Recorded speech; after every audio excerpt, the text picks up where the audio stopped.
bem com vocês? Estamos de volta com o nosso De Olho no Futuro, esse programa que te ajuda no seu processo de escolha profissional. Seja você um estudante da primeira, segunda ou terceira série do ensino médio. E hoje, em especial, nós estamos recebendo uma arquiteta e urbanista, Maria Esther Souza, que vai falar um pouquinho sobre essa profissão para a gente. Fica ligado que o programa está incrível. Tudo bem, Maria Esther? Seja bem-vinda ao nosso programa.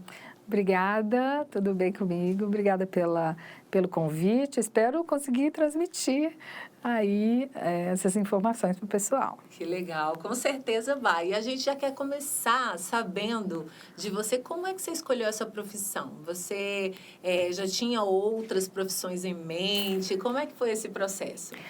Olha, já faz um tempinho, né, que eu me inscrevi para ser arquiteta. E era um tempo que você realmente fazia uma prova. Então, para ser arquiteta, no tempo em que eu fui fazer o curso, eu precisava ter feito antes um curso de desenho. Então, era uma preparação longa, praticamente um ano, aprendendo geometria, aprendendo a fazer desenho à mão, para você fazer uma prova e entrar no curso. Mas não foi exatamente da primeira vez, eu tinha, sim, outras opções. O que eu sabia é que eu queria um curso dentro da área de exatas. Eu gostava de matemática. Matemática era números, era o que eu achava que era bom. Biologia não era uma coisa que me chamava atenção, não gostava de sangue, aquelas coisas. Mas matemática, física, era uma matéria que eu gostava demais. E aí eu fui fazer o vestibular, né? E o vestibular não foi a minha primeira opção, né, a fazer o curso de arquitetura, mas eu fiz vestibular, aí eu vou te falar uma coisa que pode parecer muito louco para quem vai assistir, né? Eu queria ser astronauta, então eu fiz um vestibular para física, porque eu achava que eu estudaria física, depois faria astrofísica e eu ia ser astronauta. Mas era uma coisa de uma cabeça de quem tem 16 anos, né? 15 anos. E então, viajava na maionese, não tinha essa noção. Só que o curso de física era dentro do curso de arquitetura. E ali eu vi o pessoal com as pranchetas e tal, e resolvi fazer o vestibular para arquitetura. Olha só, que interessante. E a Esther está trazendo coisas que dá para a gente refletir um pouco, né? As meninas, incentivar as meninas para as áreas de exatas, né? Ela está dizendo ali que desde pequena ela se interessava por cálculos, por matemática, né? Então é muito interessante aí as meninas também se interessarem por essas áreas de exatas. E você estava dizendo então que no curso de arquitetura tinha física. Hoje não tem mais nessa grade. Não, era mais ali no espaço. As aulas do curso de física funcionavam no mesmo prédio do curso de arquitetura da PUC, não tinha na Universidade Federal, eu só tinha na PUC. E eu fui visitar lá esse prédio da PUC lá embaixo e vi as pranchetas, né? E na época o curso de arte era muito relacionado com a arquitetura. Então, você via artistas plásticos pintando pessoas, modelos vivos, e as pessoas pintando à mão, pintando as paisagens. A gente via eles experimentando modelos, fazendo maquetes. E como era um tipo de lugar que não tinha uma estrutura física muito elaborada, acontecia ali no pátio, na sala, no corredor, e virava uma espécie de comunhão total entre todos os alunos. O aluno que entrava e o último aluno estava no mesmo lugar. Aquilo, eu fiquei fascinada com aquela ideia, e eu acho que essa coisa dessa pitada de arte me chamou muita atenção. E então eu demorei longos 7 anos para me formar, mas fiz o curso de arquitetura e urbanismo na PUC. Mas então você estava dizendo que fez física, começou a fazer física? Sim, comecei e aí parei, não concluí, parei, tranquei, não segui, aproveitei uma matéria ou outra, mas resolvi, e foi aí que para fazer o curso, para fazer o vestibular, eu tive que fazer esse curso de desenho, porque tinha uma prova de desenho. Para você ter uma ideia, Thelma, a prova eu tinha que desenhar uma bicicleta, eu não me esqueço por causa dessa Era uma bicicleta, você entrava numa sala, estava lá a bicicleta, você tinha que desenhar a bicicleta à mão e aquilo era o passe para entrar no curso. Olha só, que interessante. E aí, Maria Esther, os critérios que definiram essa sua escolha, eu não quero física, eu quero arquitetura, quais foram? Foi esse envolvimento. Primeiro, o lugar era muito bonito, me chamou muito a atenção. E depois, o fato de eu ver que eles usavam de maquetes para fazer os trabalhos. A coisa da matemática é 100% dentro do curso. E aí, tudo, para você construir um modelo, né, um protótipo, né, uma caixinha, todo mundo já viu uma maquete na vida, né? Sim. Você precisa fazer o cálculo, pegar a medida certinha. E eu fiquei muito fascinada com aquilo. E a física era a coisa da astronauta. E eu fui caindo a ficha, falei, gente, isso não vai dar certo, eu não vou chegar lá. E porque tem uma coisa muito que eu acho que é importante a gente lembrar para quem está ouvindo, que é o seguinte, a gente entra no curso com 17 anos, 18, né? Eu entrei, eu tinha 15. Então, era uma coisa assim, eu era praticamente uma criança. Só que você sai do curso outra pessoa. Você passa pela final da adolescência e entrada na juventude dentro do curso. Então, muda. Então, a ideia de ser astronauta, ela ficou muito na vibe do sonho, da sonhadora. Mas a ligação com a engenharia, que é a matemática também, por que um edifício fica em pé? Como é que é possível um prédio ficar em pé? E ali no meio do curso você ficava pensando, por que tem uma igreja que tem 1000 anos que está em pé e tem uma casa que tem, né, pouco mais de 10 anos e já caiu? E essa é a coisa do cálculo, que a engenharia me chamava muita atenção. Então eu fui, e isso me atraiu de uma forma absurda e eu fui fazer o curso. Olha só, que interessante. E aí, pessoal, perceba a importância também desse programa para te ajudar aí no seu processo de escolha profissional, porque essa é uma fase de muitas dúvidas, como a Esther está colocando. E nós vamos dando sequência aqui, perguntando já, Esther, você que já está aí há tanto tempo nessa profissão, né? Quais são as possibilidades que essa profissão abre, né? Dá para atuar em quais frentes, em que tipo de trabalho, né? Você podia falar um pouquinho para nós? Eu sou suspeita para falar, né? Porque é a minha profissão, né? Então, eu vou defender o tanto que eu gosto de ser arquiteta. Durante o curso, a gente começa a aprender como que a arquitetura está na maioria das coisas, né? Que a gente passa cotidianamente e que abrem essas perspectivas profissionais. Então, o arquiteto, ou a arquiteta, ele pode trabalhar elaborando o projeto, desde o projeto da cadeira, né? Essa cadeira, projeto de uma fechadura, até o projeto de uma cidade. Veja que Goiânia é uma cidade que teve um arquiteto que desenhou ali suas primeiras ruas. A Praça Cívica, a Avenida Goiás, foi desenhada por um arquiteto. Então, nesse leque todinho, aparece uma quantidade de possibilidades que eu vou te dar um exemplo. Aqui, nós estamos num estúdio. Se a empresa que trabalha com a produção desse material que você está trabalhando possui um arquiteto no seu quadro, o arquiteto vai elaborar as cores do estúdio, as questões de acústica dos materiais de revestimento, a largura, os móveis que elaboram o cenário. É um campo de atuação. Ele vai trabalhar só aqui dentro. A gente chama de arquitetura de interiores.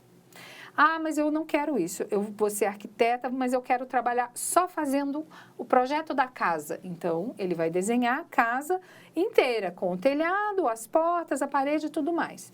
É outro campo. Não, mas eu quero agora, com a casa pronta, fazer toda a parte do jardim. Você terá no curso 1 ano estudando só paisagismo. Mais um campo que você pode especializar.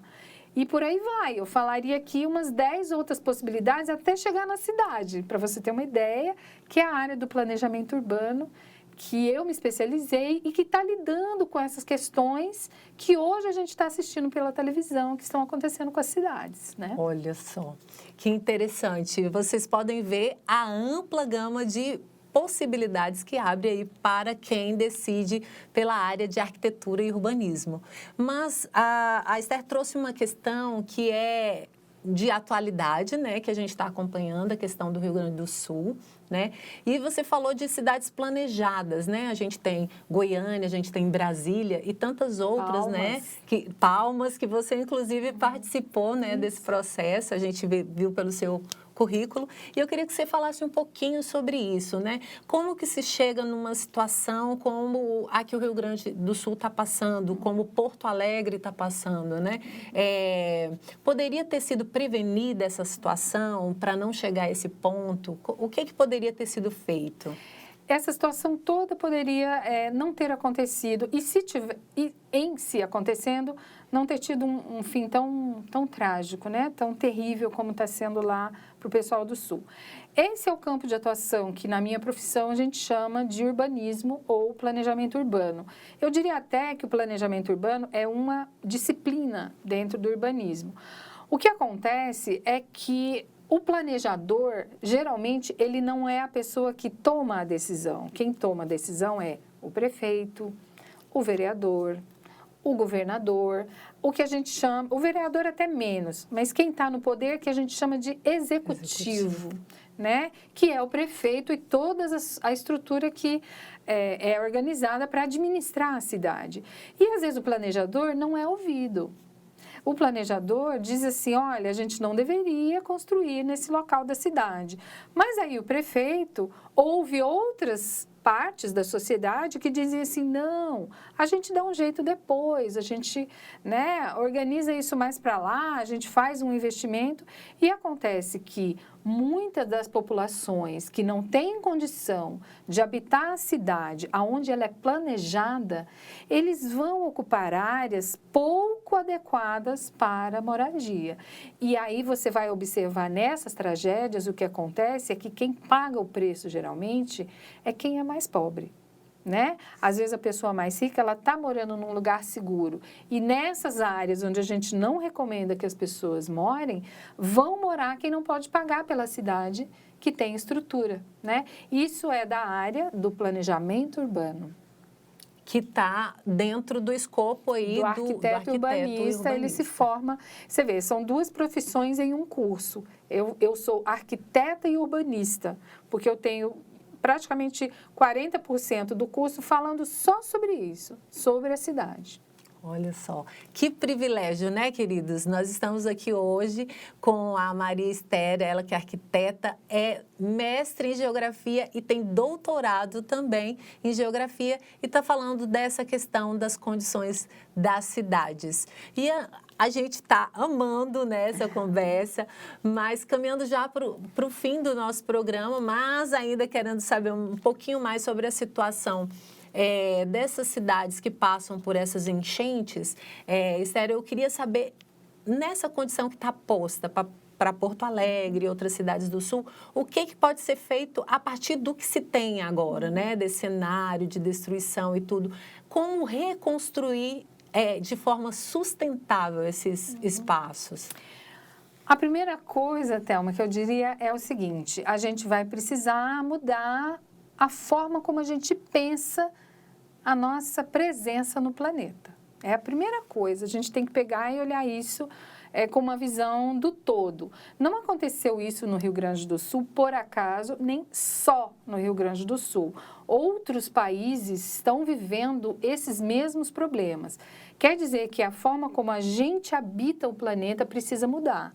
Isso tem relação com o consumo, tem relação com o lixo, tem relação com a forma como a gente vê a árvore, o rio, né? Se você andar pela cidade de Goiânia, você não vê rios, você não vê. E tem uma dúzia, dezenas de rios pela cidade. Onde eles estão? Então, a gente começaria mudando essa visão. Aonde está a água da cidade? Vamos mudar a forma como a gente vê? Então, tá. Agora, vamos para o segundo passo. Posta a situação que está lá no Rio Grande do Sul, a primeira coisa, a gente precisa acolher e salvar essas pessoas. Salvamos as pessoas. Agora, a gente vai tirar esse resíduo. Então, essa cidade, na reconstrução, ela precisa de áreas de transbordo. Você imagina a quantidade de geladeira, fogão, sofá, que virou uma montanha de lixo. Sim. E isso tem que ser separado, o governador tem que organizar espaços para colocar isso tudo junto. Você imagina a quantidade de animais, esses animais têm que ser enterrados, a gente tem que ter esses cemitérios, né? Organizando esses lugares para os lixos, né? Que a gente tirou. Enquanto isso, as pessoas estão no abrigo, não estão? E agora, para onde elas vão? A sugestão do planejamento urbano é que elas não voltem para esses lugares, porque são lugares inadequados. A gente precisa olhar para os rios, para onde eles estão indo. Toda a cidade, o planeta, ele tem uma coisa que se chama bacia. Bacia, assim, choveu, a água vai para o fundo da bacia. Quem está no fundo da bacia é o rio. Então, a gente tem que aprender a se afastar um pouquinho mais, morar um pouquinho mais alto, um pouquinho mais longe do rio. Então, o adequado agora é que isso seja mapeado pelo governo e eles organizem os lugares para essas novas cidades, né? Se teve cidade que uma parte dela ficou numa área adequada, mantenha ela lá, mas põe a população numa área mais alta. Então, é uma reconstrução que eu espero que tenha muitos arquitetos lá trabalhando e urbanistas trabalhando nessa reconstrução, e que esses governadores e prefeitos tenham a responsabilidade de olhar para o planeta de forma diferente, né? Com um pouco mais de resignação, dizendo assim, a natureza não está me servindo, eu sou apenas fruto da natureza, assim como a árvore, como os animais, como os rios, e a gente tem que conviver agora de uma forma mais pacífica. Com certeza, de forma mais harmônica. E a Esther, então, traz coisas interessantíssimas. Eu sei que vocês estão gostando muito, devem estar anotando aí. São coisas importantes do nosso cotidiano, né? E a importância de um arquiteto na nossa sociedade. Esther, eu queria já pedir para você deixar um último recadinho aí para os nossos estudantes, depois dessa aula, né, que você deu aqui para nós, dizer para eles a importância, né, desse curso. Quais são os outros recadinhos que você dá para quem está aí começando, pensando em que profissão escolher? Olha, eu penso que todo profissional, ele tem o seu valor, ele tem o seu peso de contribuição. Muito importante é que você que vai escolher a profissão, traga isso lá do fundinho do coração, vai lá na sua alma, né? O que eu gosto muito. E se você não gosta de nada, espera, vai aparecer, né? Agora, como arquiteta e urbanista, o estudante de arquitetura, ele vai sofrer um pouco, porque ele vai ter que aprender, além de todas essas coisas da profissão, os softwares gráficos, né? A gente não desenha hoje à mão mais, eu falei, naquela época você desenhava. Então, hoje o desenho à mão é uma escolha, você escolhe ou não, e o software, ele dá uma facilidade enorme para produzir o desenho, mas ele é uma outra técnica. Então, é um outro aprendizado, é um outro ensinamento, a gente aprende também. É um curso, eu diria, um pouco pesado, porque ele exige muito, muito desse aluno, qualquer que seja, qualquer lugar que você for fazer esse curso. Agora, eu não posso ter também aqui a irresponsabilidade de puxar só para o meu. Eu acho que o profissional, para ele ser profissional, ele precisa puxar. Ele tem que estudar, seja medicina, seja engenharia, seja direito, seja jornalismo, seja sociologia, seja o que for. Precisa estudar muito, porque a gente precisa que a gente evolua como nação, como país, com pessoas sabendo, né, estudando, tendo posicionamento crítico com relação ao mundo principalmente. Então, em si, escolhendo o curso de arquitetura, você vai estudar muito, mas estude muito de qualquer jeito, né? Seja qual for a profissão, se dedique, né? Muito obrigada, Esther. Foi um prazer te receber aqui, falar, inclusive, sobre a atualidade, sobre o Rio Grande do Sul, inclusive toda a solidariedade, né, para esse povo. Muito obrigada, agregou muito, eu tenho certeza. E, queridos, nós estamos chegando ao final do nosso programa, deixando aquele abraço, dizendo para você, se aplique aí nos seus estudos, leia, como a Esther falou, independente da profissão que você for escolher, faça sempre o seu melhor. Um abraço e até a próxima.